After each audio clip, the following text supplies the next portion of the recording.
여야 의원들이 나누는 허심탄회한 토크, 여의도 펀치 시간입니다. 더불어민주당의 강병원 의원, 자유한국당 성일종 의원 모셨습니다. 어서 오십시오. 안녕하십니까. 네, 안녕하십니까. 오늘의 첫 번째 펀치 주제를 보고 오겠습니다. 네, 아듀 패스트 트랙입니다. 어제 본회의에서 검경수사권 조정안 그리고 유치원 3법 등 법안들이 통과가 되면서 지난해 4월부터 이어져 왔던 패스트트랙 정국이 8개월여 만에 끝났습니다. 패스트트랙 정국은 험난했고 여야의 협치도 이뤄지지 않았습니다. 결과적으로 여러 가지 후폭풍도 예고돼 있고 이것이 4.15 총선의 민심에 어떻게 영향을 미칠지도 최대 관심사로 떠올랐습니다. 먼저 검경수사권 조정안에 대해서 좀 여쭤보겠습니다.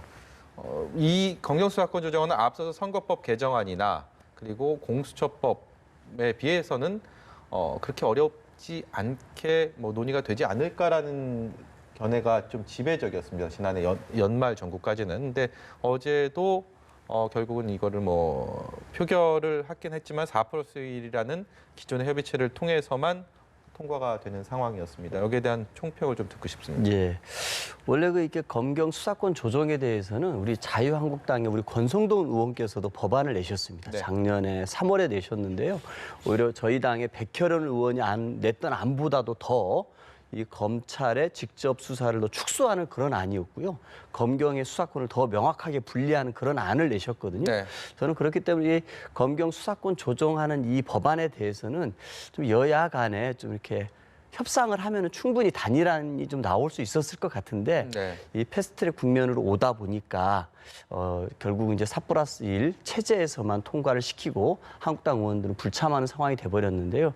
저는 좀 이런 문제들 같은 경우 좀 여야 정치권이 좀 반성하고 좀 새롭게 출발해야 될 문제가 아닌가 싶습니다. 21대에는 뭐냐면은 적어도 이렇게 정쟁을 할 땐 하더라도 뭔가 여야 간의 힘이 그리고 뜻이 좀 같은 부분에 대해서는 흔쾌히 힘을 모으는 좀 그런 게 좀 필요한데 그런 의미에서 이제 이렇게 협상이 아닌 정쟁을 선택했던 것에 대해서 좀 안타깝게 생각하고 또 저는 한국당 의원님들이 이럴 수밖에 없는 상황에 처해 있는 것 같아요. 왜 그러냐면은 일단 황교안 당대표 입장에서는 어쨌든 지금 장외투쟁을 주도하고 삭발과 단식을 주도하면서 극명하게 어쨌든 여당에 대해서 투쟁을 앞장서고 있는 상황에서 어느 의원들이 뭔가 공통점이 있는 법안이라고 해서 협상하자고 하겠습니까? 저는 그런 의미에서 좀 빨리 한국당의 지도부가 좀 이렇게 좀 국민들이 원하는 개혁 과제에 대해서는 여야가 협상할 수 있게끔 물꼬를 터주는 것이 필요치 않나 생각합니다. 어제 국회 본회의 생중계를 보신 분들은 익숙하시겠지만 어제 정세균 총리 후보자에 대한 인준안에 대해서는 한국당 의원들이 표결에 참여를 했고요. 그리고 그게 끝나고 나서는 이 검경수사권 조정안을 비롯한 각종 법안 처리에는 퇴장을 하셨습니다. 이런 일련의 상황들 한국당 쪽에서 어떤 분위기였고 이런 선택을 할 수밖에 없었던 이유가 있다면 어떤 것들을 제시하시겠습니까? 우선 여당과 청와대가 그 뻔뻔함을 좀 이제는 거두셨으면 좋겠어요. 네. 정말 있을 수 없는 얘기입니다. 일을 이렇게 만들어 놓고 국가 운영에 대한 책임은 정부 여당이 지는 겁니다. 그런데 이에 대한 책임을 하나도 안 지어놓고 무슨 황교안 대표가 장외투쟁을 하느니 이런 자꾸 말도 안 되는 그 이유를 갖다가 이제 대고 있는데요. 이 사태가 어떻게 된 건가요? 4+1이라고 하는 정말 국회법에 있지도 않은 나눠먹기식 예산 나눠주면서 또 선거구 같은 경우 호남 같은 거 덜 줄여주겠다. 살려주겠다 이렇게 한 거 아닌가요? 이렇게 하면서 지금 이 전국을 이렇게 꼬이게 만들어 놓은 모든 책임이 정부 여당한테 있습니다. 황교안 대표가 왜 장외로 나갑니까? 여당이 잘하는데 나갑니까? 여당이 잘 못하고 있으니까 나간 거 아닙니까? 이 부분부터 여당이 반성을 해야 해요. 그런데 야당을 몰아놓고 지금 그 모든 책임이 황교안 대표한테 있는 것처럼 얘기한다는 것은 굉장히 유감스럽다는 말씀을 드리고요. 또 이거는 예산의 날치기에서부터 예산안도 그렇습니다. 좀 시간이 지나긴 했지만 우리 당이 들어가서 512조에 대해서 이 시트를 보자 그러니까 512조에 대한 시트는 한 번도 열어준 적이 없습니다. 예산 얘기예요. 그렇습니다. 이렇게 통과를 시켜놓고 공수처 처리해놓고 선거법을 처리해놓고 무슨 협치를 하고 이런 얘기를 하는데 정말 이런 뻔뻔함을 좀 안 했으면 좋겠다는 말씀 제가 드리고요. 어제 그 국회에서 있었던 일은 그렇습니다. 총리에 대한 것은 분명히 우리가 의사표시를 해야 되겠다. 그래 의사표시를 한 것이고 또 나머지 법안들 필리버스터 저 같은 경우는 하지 말자 그랬습니다. 왜 이미 2번이나 했고 분명한 의사가 갔는데 우리가 아무리 한들 쪼개기 편법으로 국회의장이 나서서 이걸 처리하고 있는데 우리가 과연 어떤 방법이 또 수단이 있겠는가. 예. 그래서 아예 저는 반대를 했던 이 부분입니다. 그렇게 해서 어제 저희가 빠진 상태에서 예. 여당이 하고 싶은 대로 한 것이지요. 네, 259일 전으로 시계를 돌린다면 과연 패스트 트랙이 시작됐던 시점이 정확히 259일 전이라고 하니까 여야가 또 그때는 어떤 선택을 할지 가정이라는 게 사실 별 의미가 없겠지만 그런 생각을 해보면서 다음 주제로도 넘어가도록 하겠습니다. 얼마나 아쉬움을 갖고 있는지는 저마다 다 그 차이가 있겠지만요. 패스트트랙 정국이 끝났기 때문에 정치권은 그야말로 총선 모드에 들어가게 됐습니다. 총선 모드에 온이 된 건데요. 앞으로 이제 석 달 정도밖에 남지 않았습니다. 민심을 잡기 위해서 다양한 총선 공약들을 여야가 내놓게 되는데 그 1호 공약이 뭔지가 좀 궁금합니다. 이게 상징성이 있기 때문에 뭐 거기서 민심을 사로잡기 위한 공약을 지키는 것은 이제 두 번째 문제로 차치하더라도 일단은 각 당의 선택이 어떻게 될지 모르겠는데 민주당은 저희가 앞서서 리포트를 통해서 내일 아마 나올 거라 이런 얘기를 얼핏 들었는데 혹시 들은 말씀 있으십니까? 좀 선공개. 제가 여기서 하면 아마 예. 특종이 될 그러니까 텐데. 청년 일자리나 아니면 주거, 주택 이런 쪽이 되지 않을까라는 저희 취재 기자의 전언이 있었고 그 관련 보도가 있었는데 그렇습니까? 예, 예, 저도 모르고요. 예. 일단은 이제 그 각 당의 1호 총선 공약은 되게 중요할 것 같습니다. 네. 그런데 저는 저희 당은 이 국민들의 민생을 살피고 네. 이 민생에서 원하는 바, 이 민생의 어려움을 개선하고 이분들이 좀 더 경제적으로 윤택한 삶을 살 수 있는 행복을 지키고 키울 수 있는 그런 민생 법안 중심으로 정책 공약이 나오지 않을까 싶습니다. 네. 우리 총선 공약이라는 게 좀 건설적이어야 되고 또 이제 그 상대 당하고도 대비도 많이 되지 않겠습니까? 예. 그런 의미에서 좀 시대의 요구를 반영할 수 있고 국민들의 요구가 집약될 수 있는 그런 좀 공약이 나왔으면 좋겠다 이런 생각이 들고요.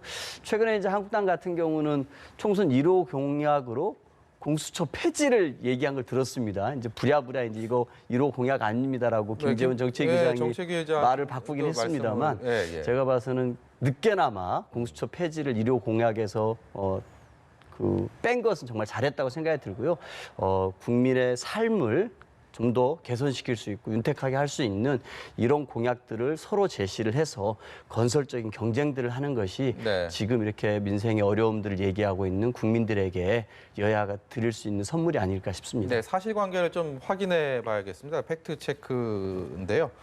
지금 김재원 정책위 의장이 공수처법 폐지가 자유한국당의 1호 공약이었다라고 하다가 김재원 의장이 또 아니다라고 했다. 이게 맞는데 취소가 된 겁니까? 아니면 아예 보도 자체가 잘못되고 아직 1호 공약이 아직 정해지지 않은 겁니까?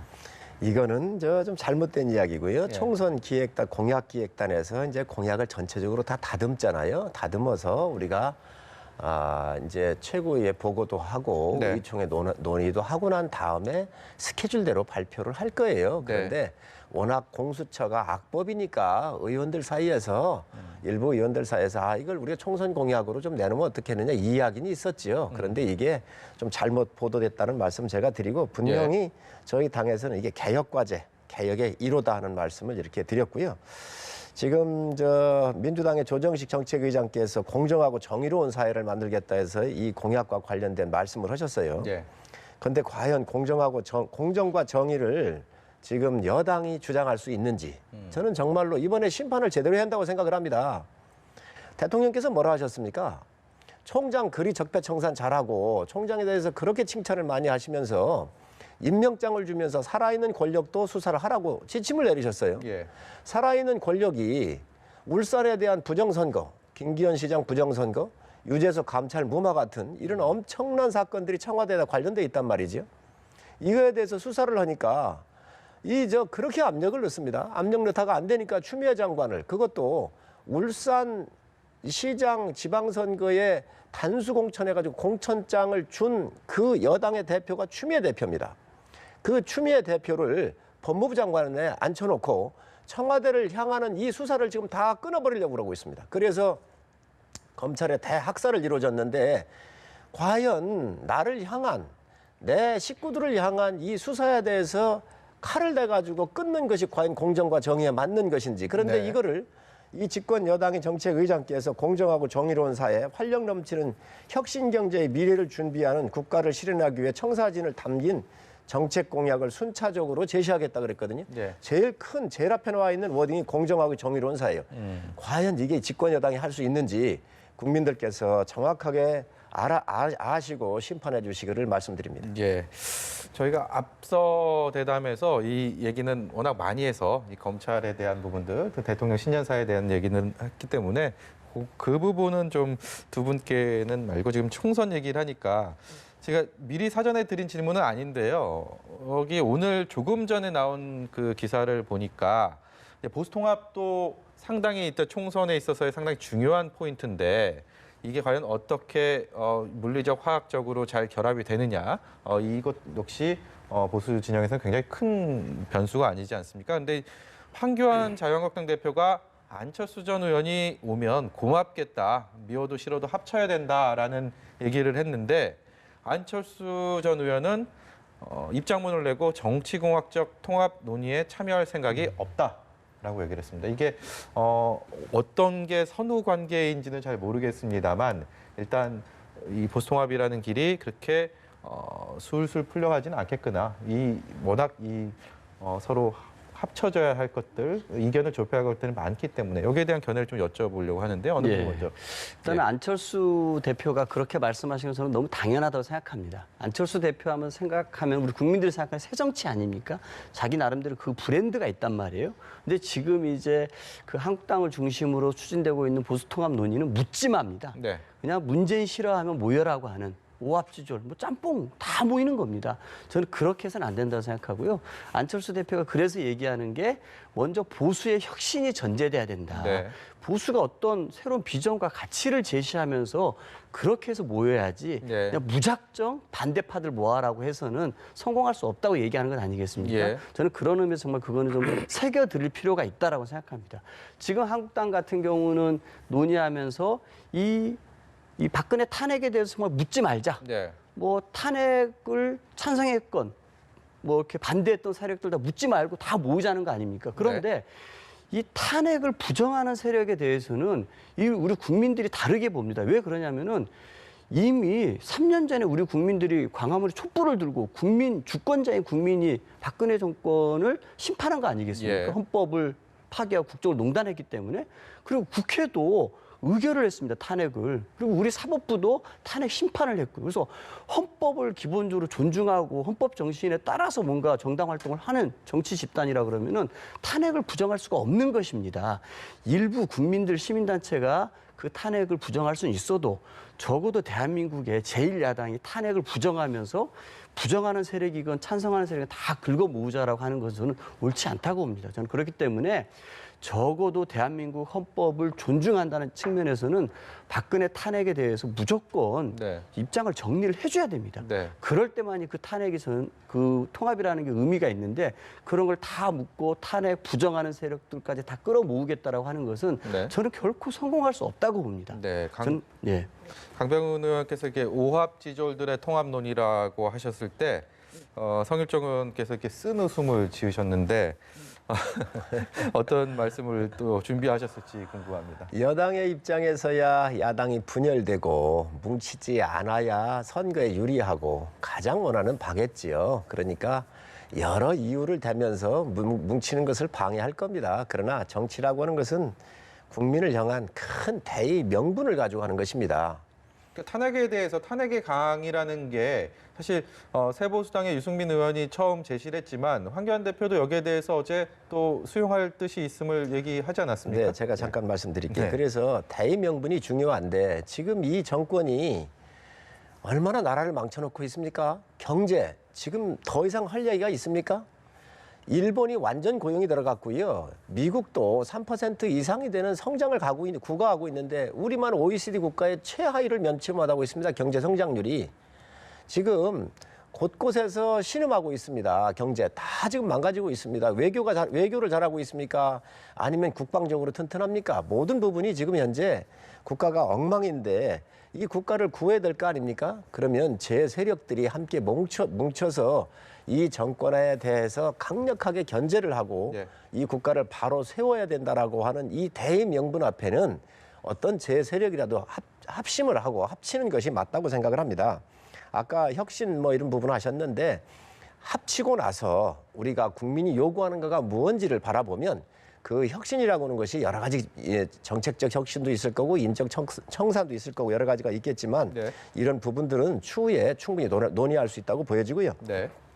지금 가장 중요한 것은 무너져 내리는 이 대한민국을 바로 세우는 겁니다. 그래서 이에 응해서 모든 제 세력이 빨리 합쳐야 된다 이 말씀을 드리고 또 이게 정치라고 하는 것이 너무도 많은 변수에 의해서 항상 변화가 많이 있는 것이기 때문에 이 지도자는 큰 철학을 가지고 국가 운영에 대한 큰 그림을 가지고 자기가 손해를 보더라도 합치고 또 그 안에 가서 혁신을 통해서 또 자기 노력을 통해서 또 자기의 꿈을 실현하고 하는 것이지 이게 무슨 정치공학적으로 정말로 생각하는 것 자체가 저는 문제가 있다고 생각을 합니다. 예.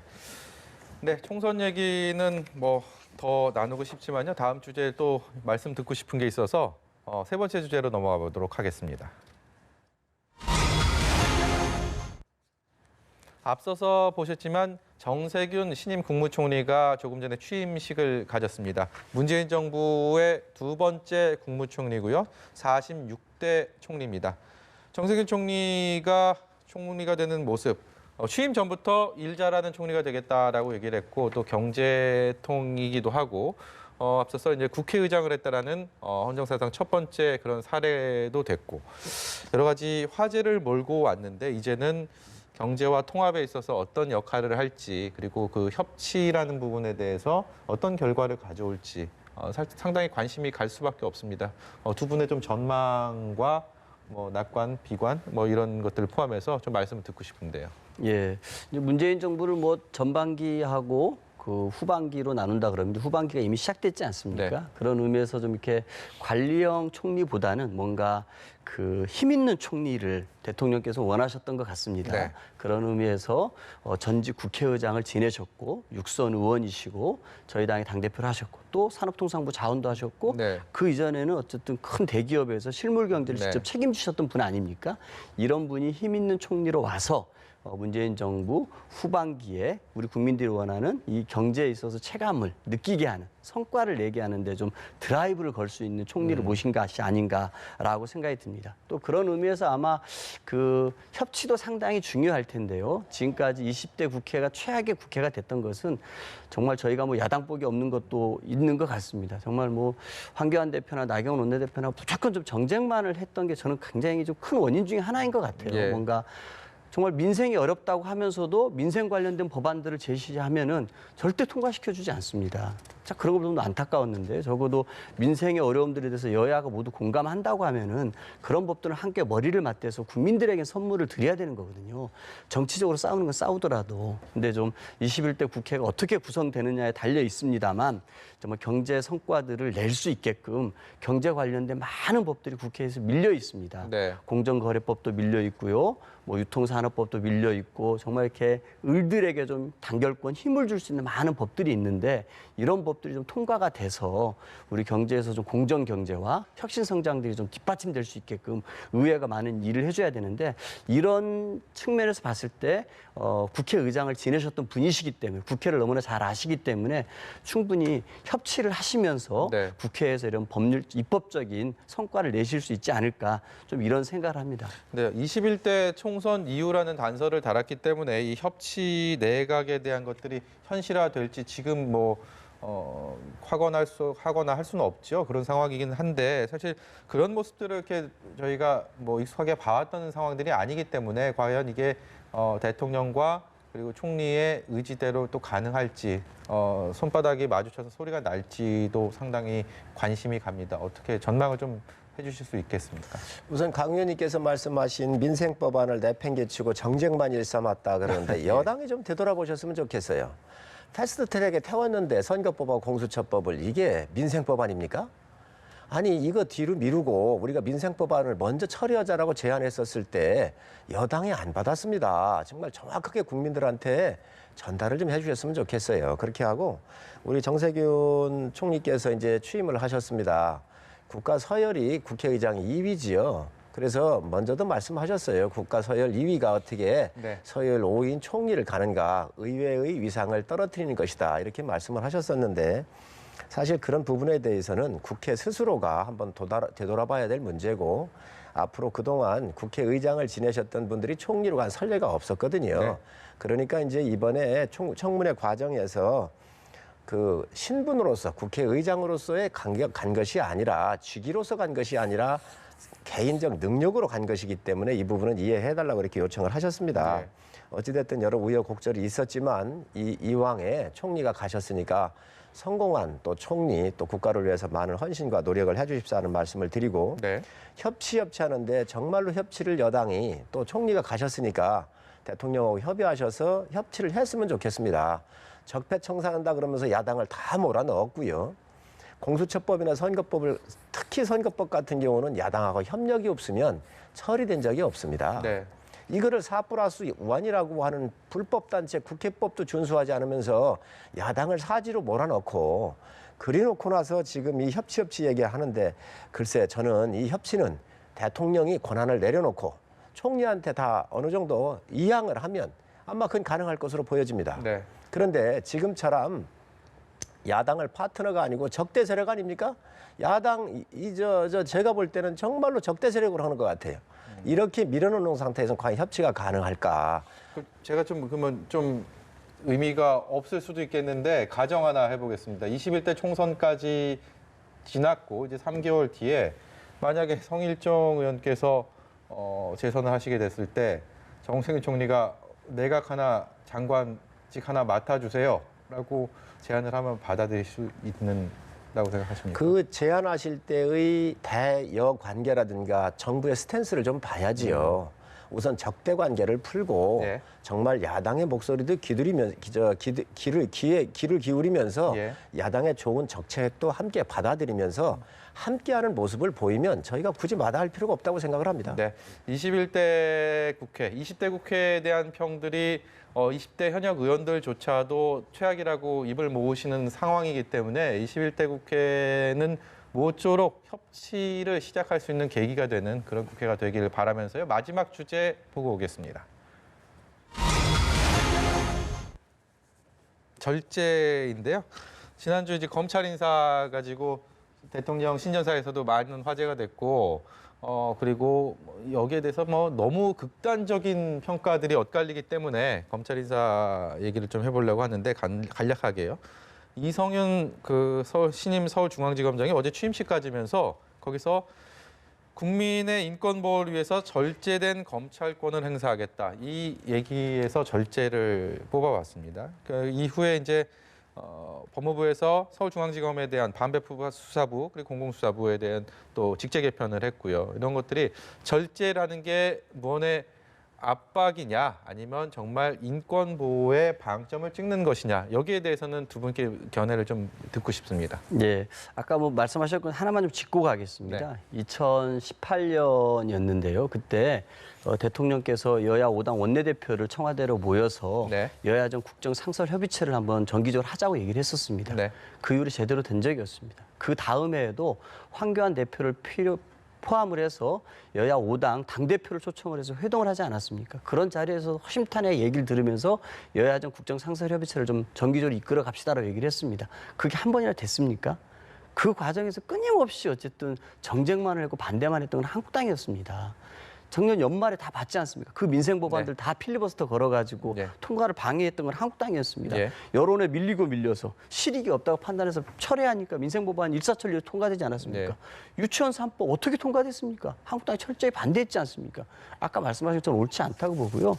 검찰의 이제 절제된 그 인사에 대해서 얘기를 하고 있는데 지금까지 좀 이 윤석열호가 출범하면서 보여줬던 모습 중에 우려되는 부분이 많이 있습니다. 검찰 개혁을 여당과 청와대가 주장하니까 여당과 청와대의 수사에 대해서 정말 날카로운 칼을 들이대면서 네. 정 먼지털이식 수사를 했습니다. 그런데 검찰의 기득권을 지켜주고 네. 검찰 개혁에 반대하는 한국당 관련된 수사에 대해서는 뭉개기로 일관했습니다. 패스트트랙 수사를 8개월 동안이나 뭉갰고요. 나경원 원내대표 관련된 자녀 입시 비리 수사도 안 했습니다. 황교안 대표 관련된 것도 그랬습니다. 장제원 의원 아들 건 같은 경우도 이미 다 수사 끝났다 그랬으면서도 네. 4개월이 넘어서야 이제 공수처 설치되니까 기소하지 않았습니까? 이걸 봤을 때는 검찰이 가지고 있는 그 권력이라는 것을 얼마나 선택적으로 네. 사용했는지 극명하게 드러났다고 생각합니다. 피의사실 공표라든지 별건 수사라든지 소환 없는 기소에 대해서 우리 국민들이 얼마나 깜짝 놀랐습니까? 이 바로 네. 인권 침해 사례거든요. 예. 과거 일부 정치 검찰의 사례가 그대로 반복됐던 것입니다. 네. 저는 이렇게 새롭게 이제 검찰 인사가 됐으니까요. 정말 절제된 검찰권을 행사하는 것이 필요하고 국민의 네. 요구에 부응하는 길이라고 생각합니다. 예, 큰일 났습니다. 시간이 다 됐는데 네. 성일정 의원 말씀을 들어야 되니까 시간 좀만 더 주십시오. 예. 부끄러운 줄 아시기 바랍니다. 청와대 또 이 검찰 이분들 말이지요. 그 조국 전 법무부 장관 가족에 대한 수사가 진행할 때에 9월 27일 날 청와대 고민정 대변인이 뭐라 그랬느냐. 절제된 검찰권의 행사가 무엇보다도 중요하다 그랬습니다. 절제가 뭡니까? 힘 있는 사람이 힘 없는 사람 괴롭히거나 정말 나쁜 짓 안 하도록 이 권력이 막 하지 않도록 하는 겁니다. 검찰보다 더 센 게 청와대 아닙니까? 이 힘 있는 가장 막강한 이 청와대를 향해서 부정과 부패, 나쁜 짓 한 것에 대해서 검찰권이 행사를 하고 있는데 네. 이것을 절제라고는 말로 절제된 권력을 사용하겠다라고 얘기한다는 게 이게 말이 됩니까? 국민들께서 정확하게 판단해 주시고요. 네. 이 힘 있는 곳, 청와대의 이런 살아있는 권력에 대해서는 절제가 아니라 정말로 제대로 해야 되는 겁니다. 제대로 하라고 수사하지 않았습니까? 그런데 지금 와가지고 이것을 그 절제된 그 권력을 하라, 절제해서 사용하라. 이게 말이 됩니까? 이게 정말로 절제라고는 표현을 어디에 써야 되는지 다시 한번 되돌아보시기 바랍니다. 예, 오늘 말씀 여기까지 듣도록 하겠습니다. 지금까지 더불어민주당 강병원 의원, 자유한국당의 성일정 의원이었습니다. 고맙습니다. 고맙습니다.